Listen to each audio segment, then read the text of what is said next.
Kalau aneh itu menantang semua orang santet seluruh dunia. Kalau bisa seluruh dunia menyantet saya kasih uang 200 juta. Kita coba ya, bismillah, Allah, Allah, Allah.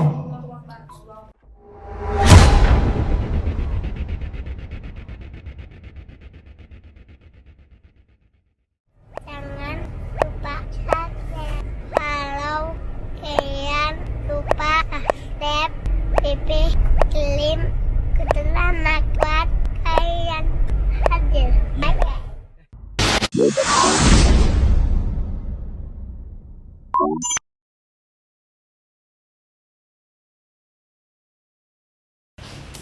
Guys, mungkin kalian tahu dunia praktisi, dunia spiritual, bahkan kebudayaan lagi diobok-obok sama beberapa orang yang nggak paham tentang arti spiritual itu sendiri. Ada lagi tantang-menantang, masalah santet dan lain sebagainya tanpa dipahami. Santet itu ada 3 kategori. Santet yang berhubungan dengan metafisik, yang berhubungan dengan jin, jampe-jampe dan lain sebagainya. Ada santet yang menggunakan pola pikir untuk menginfluence orang, mempengaruhi orang. Ada juga yang menggunakan racun. Nah, di sosial media ini banyak sekali cerita tentang tantang menantang, apalagi rame masalah santet. Nah, kebetulan nih, saya dari tadi nyari Gus Metal, katanya ada.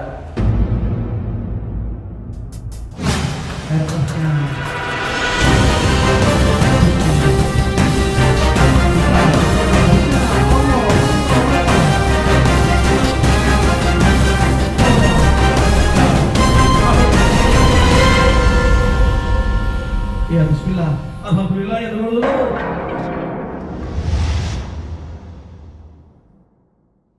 Kebetulan saat ini lagi ada deklarasi PPTMM. Nah, katanya ada Gus Metal. Nah, saya pengen tahu nih, jelas. Karena beberapa video yang pernah saya lihat, videonya kontroversi. Satu sisi yang saya tahu, beliau juga seorang praktisi. Walaupun yang beliau mainkan itu masuk ke dalam ranah ekstrim. Dulu beberapa tahun yang lalu saya pernah lihat beliau itu nyemprot baygon bahkan ke mulutnya. Nah, kalau dia sendiri nggak percaya dengan dunia supranatural, dengan dunia spiritual, kenapa dia harus nantang orang-orang yang memiliki kemampuan santet? Padahal kan sebenarnya kalau bisa berkolaborasi, artinya bukan berkolaborasi dengan tukang santetnya, tidak. Saya juga dengar dari mana tukang santet. Hanya aja oknum-oknum yang mengatasnamakan dukun santet itu seringkali mengancam orang atau mengintimidasi. Nah, maknanya itu seperti apa? Saya pengen tahu. Karena biar ada klarifikasi dan kejelasan suatu itu. Gitu. Jadi saya pengen temuin Gus Metal. Ini rame gitu. Karena memang lagi ada acara deklarasi. Udah, kita coba ke atas.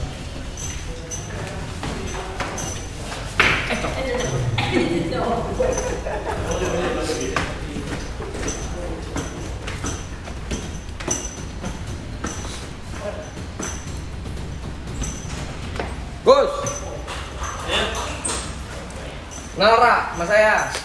ya kenal lah. Apa? Di kanalnya ulah siapa yang gak kenal, artis. Saya ngomong ngobrol. Oke. Apa nih maksudnya? Ngobrol aja. Maksudnya apa ya? Ini loh. Oh, siap. Biar ada suara, coba minta ringan deh. Headset. Nih, punten sebelumnya nih Gus. Siap. Karena kan dunia spiritualnya lagi Rombang Ambi. Iya, Ya, saya mau menanyakan klarifikasi. Iya. Harusnya kan sebagai, setahu saya Gus Metal bukan seorang praktisi. Betul. Bahkan memiliki pondok pesantren yang cukup nyentrik nih. Siap. Betul. Saya pernah lihat tayangan Gus Metal yang nyemprot baygon waktu itu, betul nggak? Betul, iya ada. Nah, yang mau saya tanyakan, saat ini dunia praktis ini kan lagi terombang ambing dengan rumor yang ada. Kenapa harus ada lagi Gus Metal? Kalau dulu sih mungkin ada kayak Bos Fafan, terus siapa lagi tuh. Cuman maksud saya nih, kenapa harus buat video-video yang menimbulkan kontradiksi di sini? Tentang tukang santet dan lain sebagainya. Emang Gus Metal sendiri nggak percaya sama tukang santet? Mas santet lah dulu percaya, dulu sebelum aku lahir ada santet. Kalau sekarang sih nggak ada sih. Nah, yang setahu Gus Metal ini apa tentang santet emangnya? Yang setahu tuh ini ya banyak ya oknum-oknum ya, dan pengancaman tamu itu banyak, nggak satu orang dua orang, banyak ratusan, sampai bingung aku mau tanya kemana. Mulai dari temen, mulai dari sahabat, mulai dari tetangga. Diancam, dia kan orang dagang mainan, dagang masakan. Diancam gini, kamu gak tutup daganganmu, sekali daganganmu itu menyaingi daganganku, gitu. Kamu bakal tak santet. Akhirnya dia ketakutan, akhirnya dia gara-gara ketakutan, terus dia tersugesti dengan ketakutannya dia, akhirnya dia sakit. Dan sakit itu dikirain dia itu santet. Dan pikirnya dia, akhirnya si tamu saya ini pergilah ke paranormal. Dan paranormal mengatakan di terawang gini, oh kamu kena guna-guna. Otomatis bayar kan? Mungkin bayarnya 100.000, 200.000, pasti jutaan udah. Oh ini nih, akhirnya diambillah dengan cara modusnya dia yang seperti tak bongkar sebelumnya itu, dia disedot terus keluar paku. Itu hanya trik saja sih menurutku. Itu yang pertama, yang kedua pokoknya. Oh, jadi tantangan dukun santet ini bukan seolah-olah nantang secara personal, tetapi lebih apa ya? Oknum kali ya kalau saya bilang. Bisa juga ya. Karena kalau saya ikutin nih garis besar kalimatnya Gus Metal ini kan orang-orang yang dipengaruhi nih, akhirnya punya sugesti, oh jangan-jangan saya kena santet. Karena sepemahaman saya, santet itu kan ada 3 kriteria nih. Ada santet yang menggunakan jampe-jampe, salah satunya berkolaborasi dengan setan atau jin. Ada santet yang menggunakan influence atau pola pikir untuk mempengaruhi orang sehingga orang itu percaya bahwa dia kena santet. Ada juga santet yang digunakan melalui media racun. Betul. Seperti itu. Nah, tapi dari Gus sendiri ini bukan memang nantang orang-orang yang punya santet, itu gimana? Saya jadi bingung nih. Kalau aneh itu menantang semua orang santet seluruh dunia. Kalau bisa seluruh dunia menyantet saya kasih uang 200 juta. 200 juta? 200 juta ada, uangnya ada, sebelumnya udah tak lihatin uangnya, sampai sekarang ada. Itu yang pertama, 200 juta. Seandainya katakanlah di kota ini, kota terkenal tukang santet ya, biasanya beraninya yang pendekar sosmed aja, beraninya ayo ketemu apa, padahal di situ udah tertera wetonku. Tapi repot ya, kemarin itu wetonku udah tak bilangin Sabtu Legi, tapi di Google Sabtu Kliwon. Tapi katanya ibuku, saya tanya wetonku apa, Sabtu Legi, tapi di Google Sabtu Kliwon. Aku bingung ini, bingung. Dan terus tanggal lahirku tanggal 18 bulan 8 tahun 1979, itu tanggal lahirku. Nama saya Haji Irfan Riyadi, panggilan Gus Metal. Udah lengkap kan, karena apa? Banyak orang yang menanyakan mana wetonmu, siapa namamu gitu. Rumah saya Darawangsa Gang 8 nomor 38A. Gak tak kasih nomor telepon. Di depan rumah pagar ada nomor telepon. Kenapa kok gak tak kasih? Biasanya hanya neror aja. Aku datang, gak datang. Itu yang pertama. Dan yang kedua, seandainya orang datang sini, silakan ada alamatku, Darawangsa Gang 8 nomor 38A. Nggak usah satu orang, semua, satu kampung nggak apa-apa. Satu kampung datang. Kalau kamu nggak punya mobil, sewa mobil, atau naik bis nggak apa-apa. Terus seandainya kamu lapar, nggak usah makan, Yang saya makan di depot, yang restoran yang besar nggak apa-apa. Nanti minta bon lah ya, yang minta bon. Setelah itu di rumahku masih ada. Sebenarnya aku nggak ada, mungkin keluar kota 2 hari atau 2 hari kamu nginep ke hotel bintang nggak apa-apa, boleh. Hotel bintang, udah. Setelah itu aku datang, kan ada nomor teleponku di situ kan udah tahu kan, aku datang. Terus seandainya misinya dia berhasil untuk nyandet aku, akan saya ganti 10 kali lipat uang kerugian. Yang digunakan? Iya, saya berani hitam belas putih. Seandainya orang nggak percaya bahwa pengacara nggak apa-apa, hitam belas putih. Terus seandainya aku kena santet ya. Terus perut aku besar atau wajahku gimana? Tak kasih 200.000, terus yang iya keberangkatannya tak ganti 10 kali lipat. Terus ada yang bilang gini, kalau kamu mati gimana? Itu ada di TikTok sama YouTube tuh. Kalau aku mati ada istriku, di rumah ada istriku, disiapkan uangnya. Kan juga ada pengacara juga kan, kita sebelumnya kita pakai hitam belas putih itu. Gitu. Kenapa sih ngambil resiko gitu? Nah, saya ngambil resiko seperti ini kenapa? Karena saya juga membantu masyarakat supaya masyarakat itu enggak tertipu dengan adanya pengancaman santet. Dan itu ada pasalnya ya, ini pasalnya ya, ini pasalnya bisa dipidana orang yang ancaman itu. Saya setuju ya kalau misalkan karena beberapa hal yang saya temui juga laporannya seperti itu. Misalkan dia berobat ke A, terus misalkan taruhlah nggak berhasil, akhirnya menghindar dong si tamu itu. Akibat menghindar, si oknum ini mulai membuat skema untuk nakut-nakutin ya salah satunya santet itu. Iya. Tapi apakah Gus Metal sendiri nggak berpikir bahwa santet itu ada? Maksudnya gini, apakah nggak berpikir kan Gus punya anak, istri, ya kan? Yang mana oke lah kalau hal kejahatan tersebut itu nyampe ke Gus sendiri deh, istilahnya memang sudah pasang badan. Nah kalau seandainya orang-orang yang dicintai yang jadi korban, kita berbicara bukan hanya global santet ya, tetapi orang-orang yang memiliki niat jahat karena adanya stimulus rangsangan untuk memancing orang-orang yang akan berbuat jahat. Gitu. Itu gimana? Tetap aja saya nggak percaya dan nggak mungkin santet itu kena anak. Bahkan ada yang seperti ini. Orang kan biasanya kehidupannya kan kalau di kampung, saya hidup di kampung banyak iri ya. Saya istilahnya mohon maaf sih, bukan pamer, punya mobil, orang iri pikiran saya punya pesugihan. Padahal enggak, saya hasil kerja beneran. Nah, terus rumahku itu tiap hari itu dilemparin sama tanah kuburan ataupun campur sama garam, itu sering.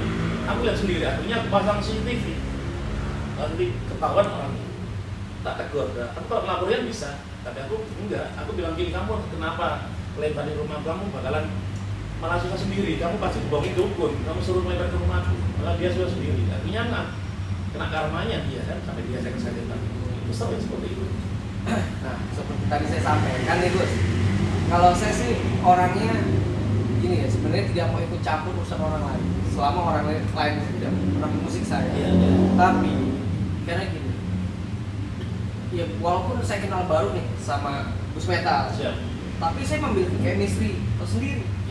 Artinya seperti yang saya sampaikan, santet itu ada 3 kriteria. Oke lah, kita kesampingkan dulu orang yang memiliki kemampuan santet melalui guna-guna kolaborasi dengan setan. Kita kesampingkan dulu lah. Berarti kan ada santet yang berhubungan dengan hati. Betul, percaya. Dan ada santet yang berhubungan dengan influence atau mempengaruhi pola pikir manusia sehingga orang itu bisa kena. Iya, betul. Karena apa? Karena faktor pikirannya dia. Kita kesampingin dulu nih yang masalah menginfluence orang atau mempengaruhi pola pikir orang. Nah, yang kedua itu ada racun. Seperti yang saya sampaikan, apa nggak pernah berpikir bahwa ada anak yang harus dijaga, ada istri yang harus dijaga, gitu. Kenapa harus ngambil resiko? Udahlah, ngonten aja, jangan yang aneh-aneh. Pernah berpikir seperti itu. Memang Ani juga paham. Kalau santet goib, aku nggak percaya. Kalau soal pribadi loh ya, beda sama kita beda-beda nih ya. Kalau santet racun, aku percaya. Racun itu aku juga punya triknya. Juga punya rahasianya sih, bukan triknya rahasianya. itu kita kasih racun 1 tahun bisa mati dia atau bisa kesakitan. Aku tahu, rasanya aku tahu, tapi nggak tak beritahu nanti akan ditiru dengan untuk memenuhi itu. Dan anakku dan keluargaku tak beritahu cara caranya. Ntar kalau kamu banyak kita sombong itu bilang gitu. Kalau kamu dikasih orang yang nggak kenal, jangan kamu terima. Itu yang pertama. Dan omongan saya pernah terbukti. Terbuktinya gimana? Ada tetangga tiba-tiba ngasih makanan. Anehnya seperti itu. Nah, terus tetangga itu awalnya nggak menyapa dan keluarga, padahal aku sering membantu. Mungkin karena lihat keadaan di kehidupan, tiba-tiba dia ngasih makanan. Itu baru sudah ngasih makanan. Sudah nunggu mau tak makan nunggu anak pulang sekolah. Begitu anak pulang sekolah selisih kalau nggak salah 5 jam. Dibuka makanan tiba-tiba basi. Kan aneh kan, nggak masuk akal. Aneh. Basi. Dalam kondisi panas itu. Dalam kondisi panas dikasihnya 5 jam langsung basi. Nah berarti kan kalau hal seperti itu bukan menggunakan media racun. Racun gini, aku punya kerja sendiri itu bisa racun. Mungkin pikirannya dia itu dia ngasih dan kan panas kan, keadaan panas kan nggak bau, nggak basi. Mungkin dikasih dia langsung disuruh makan. Soalnya dia ngomong makanan gitu, makanan langsung. Akan nunggu anak. Biasanya aku kalau makan sama anak itu rasanya enak. Tahu tempe enak. Nah itu. Dan terus aku ini punya teman dokter. Sempat emosi sih, mau tak cek lab, coba cek lab. Sama istri itu akhirnya orangnya penyabar, pendiam, orang lumpuh gitu. Tak cek dulu aja teman. Ini nggak masuk akal. Ada orang yang mengatakan, karena ditutup, karena basi, ya itu ada seperti itu logikanya. Tapi aku kurang yakin, ini pasti kasih racun. Akhirnya mau tak tes ke temanku yang dokter itu di lab, istriku nggak boleh, udahlah nggak usah. Nanti malah kamu emosi, ntar kamu orang yang kamu pukulin gitu. Akhirnya menurut istriku itu udah, ya itu ada seperti itu. Tapi kalau tadi Gus sendiri nggak percaya dengan adanya hal yang sifatnya goib, kita kan salah satu rukun iman aja percaya dengan hal yang bukan berarti kita harus percaya sama setan atau jin, enggak ya. Tapi kategori goib itu kan luas gitu. Kenapa punya pemikiran ya gua nggak percaya santet yang metodenya seperti itu, kenapa? Kalau saya percaya Tuhan ada ya, terus malaikat, surga, neraka itu ada. Saya percaya seperti itu. Dan dengan kata-kata santet tadi saya nggak percaya karena apa?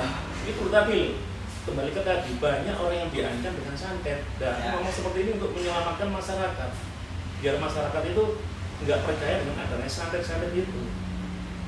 Kalau mungkin sebelum aku lahir ada santet dulu. Kalau sekarang nggak ada.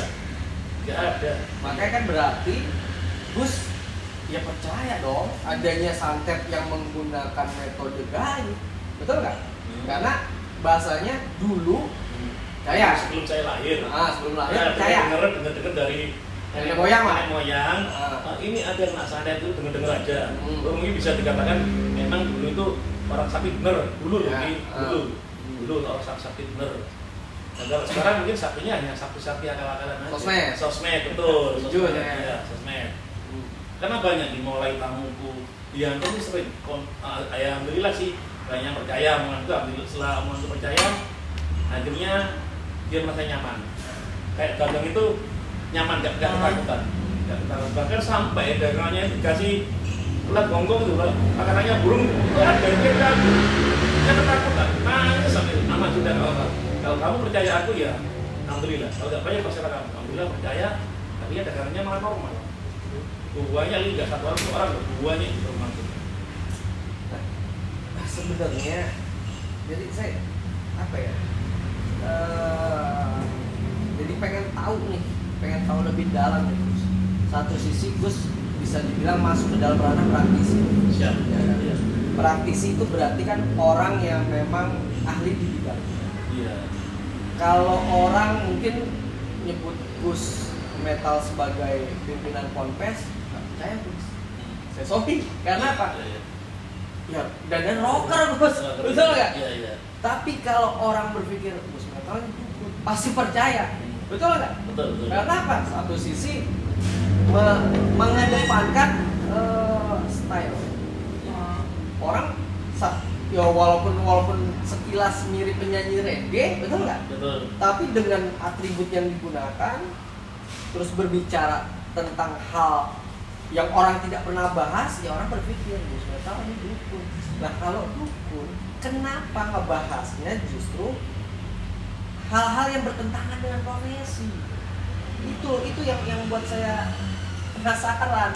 Makanya saya cari-cari, saya muter-muter, pengen tahu gitu.